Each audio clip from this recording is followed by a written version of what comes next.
ബാലേട്ടാ ബാലേട്ടാ എന്തിനാ ഉറക്കേത്? നീയോ എപ്പോ വന്നു? ദേ ചായ. ഇവിടെ വേറെ ആരും ഇല്ലേ ചായ എടുക്കാനായിട്ട്? എന്താ ഞാൻ തന്നാ പറ്റില്ലേ? കുഴപ്പമൊന്നുമില്ല, ഈ ശൃംഗാരമാണ്. എന്താ എന്തോ ഞാൻ കേട്ടോ കേട്ടോ. എന്താ ശൃംഗരിച്ചാല്? എടി പൊട്ടി പെണ്ണെ, നീ എന്റെ അനിയത്തിയല്ലേ? അനിയത്തിയോട് ആരെങ്കിലും ശൃംഗരിക്കുവോ? കഴുത.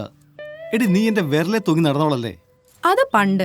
ഇപ്പോഴേ ബാലേട്ടനെ എന്റെ മുറച്ചിറക്കനാ. എടി നിനക്ക് പറഞ്ഞാ മനസ്സിലാവില്ലേ? എടി നമുക്ക് ആ കൃഷ്ണേട്ടനോട്ടുള്ള ആലോചന നോക്കാം. അയ്യേ, എനിക്ക് വേണ്ട രണ്ടാം കെട്ടുകാരനെ. എനിക്ക് എന്റെ ബാലേട്ടൻ മതി. എടി കൃഷ്ണേട്ടൻ ഒരു രണ്ടാം കെട്ടുകാരനായിട്ട് നീ കാണരുത്. നിന്റെ ചേച്ചി പ്രസവത്തോടെ മരിച്ചിട്ട് 5-6 വർഷമായില്ലേ? എന്നിട്ട് കൃഷ്ണേട്ടൻ വേറെ കെട്ടിയോ? എടി ആ കുഞ്ഞിനെ വളർത്തേണ്ട ഉത്തരവാദിത്വം നമുക്കല്ലേ? നീ അവളുടെ കുഞ്ഞമ്മയല്ല, അമ്മയോണം. ദുബായ് നീ അവധിക്ക് കൃഷ്ണേട്ടൻ വരുമ്പോൾ നമുക്കതങ്ങ് നടത്താം. എനിക്ക് ചേരുന്നത് ഞാൻ തീരുമാനിച്ചോളാം. ബാലേട്ടൻ എന്റെ ബ്രോക്കർ ആവാതിരുന്നാ മതി. എന്നെ ഒഴിവാക്കാനല്ലേ? എന്നിട്ട് ആ വായയുടെ മത്സ്യമ്മയുടെ മോളെ കെട്ടാനല്ലേ? ബാലേട്ടൻ വേറിക്ക് ഞാൻ പൊട്ടിയാന്ന്. ഞാൻ പക്ഷെ അത്ര പൊട്ടിയൊന്നുമല്ലോ കേട്ടോ.